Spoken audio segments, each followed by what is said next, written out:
Was there not extra pressure? Did you feel like because of the fact that, WMAZ hires Frank Malloy, no one knows me, but I mean, your name and all. I mean, did you feel a little bit of that? There's always been a certain amount of that. I mean, that goes back to my Little League days, Frank. I could have a good year and make the All-Star team, but then I could still hear people, he's only made the All-Star team because his dad's the Braves announcer, or he only did this because and so I got used to that by that point. And but I think there was certainly a degree of that where I'm not trying to live up to him. And again, I was doing the news, he was doing baseball play-by-play, so the two things were different.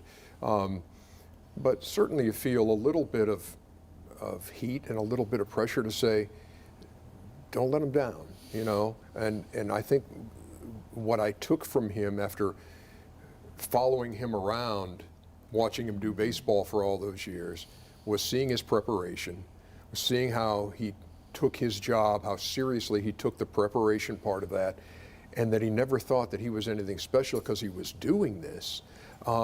And so those were the kind of things that he instilled in me that, look, yeah, I'm anchoring the news, but it's no big thing. I'm not going to walk around here like I own the place, and I'm going to work as hard as I possibly can because that's what I watched my dad do. And there's no substitute for being prepared and being the hardest working guy in the room. And those are the things he taught me. He didn't sit me down and tell me those things. I watched it, and I saw that. He'd get to the ballpark 5 and 6 hours before the first pitch, and he'd be in the press room going over his notes and going over his book and getting everything ready. And that stuck with me up to this day.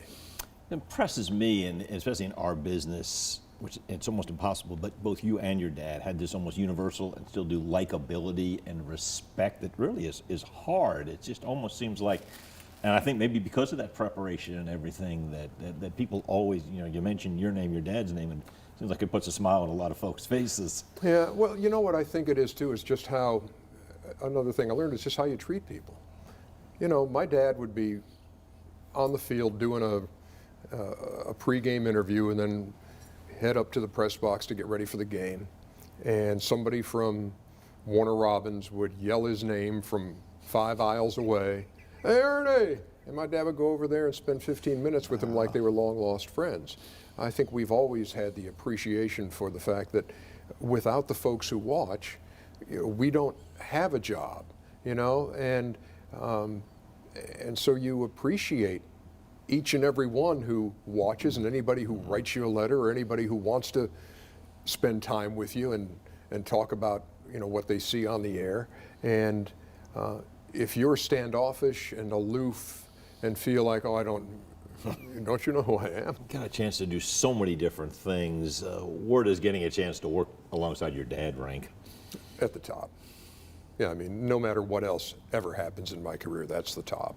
And that came out of the blue too. That was just one of those things where in the mid-90s, I'd been at Turner about 5 or 6 years at that point, and Sports South had come on the scene doing Braves baseball, and in those early times, those early days, it was like a game a week. They'd do Wednesday night games, and they had gotten my dad to come out of retirement. Mm-hmm. He had retired in '89, and then you still had that itch, and they said, "Hey, how about doing a game a week?" And then it was, "Hey, we got an opportunity now.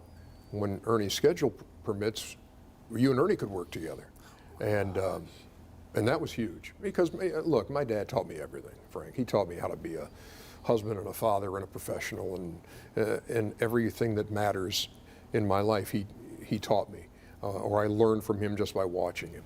And so to be sitting shoulder to shoulder doing baseball games with him, that was, you talk about doing the news, did I feel pressure? No, when I really felt pressure was when I was sitting next to him, because I was so afraid that, in the bottom of the 4th inning, he was just going to leave. He's just going to say, well, slam the briefcase. I knew retirement was the way to go. I just, Ernie, come on, I can't do this with you. Oh. But we had such wonderful times doing that. And that was, parts of 3 or 4 seasons where we were able to do that whenever the schedule permitted. And that's really special. And I never take that for granted because I know father-son relationships aren't always what they're cracked up to be for some folks. I know I know guys my age who haven't spoken to their fathers in ages. And this was the guy who was the best man at my wedding. And now I was calling Braves games with him and didn't know what to call him, so I just called him the right-hander. Hey, right-hander. Hey, big guy. You know, and now here's Ernie. It sounded a little too formal. And so that was really special.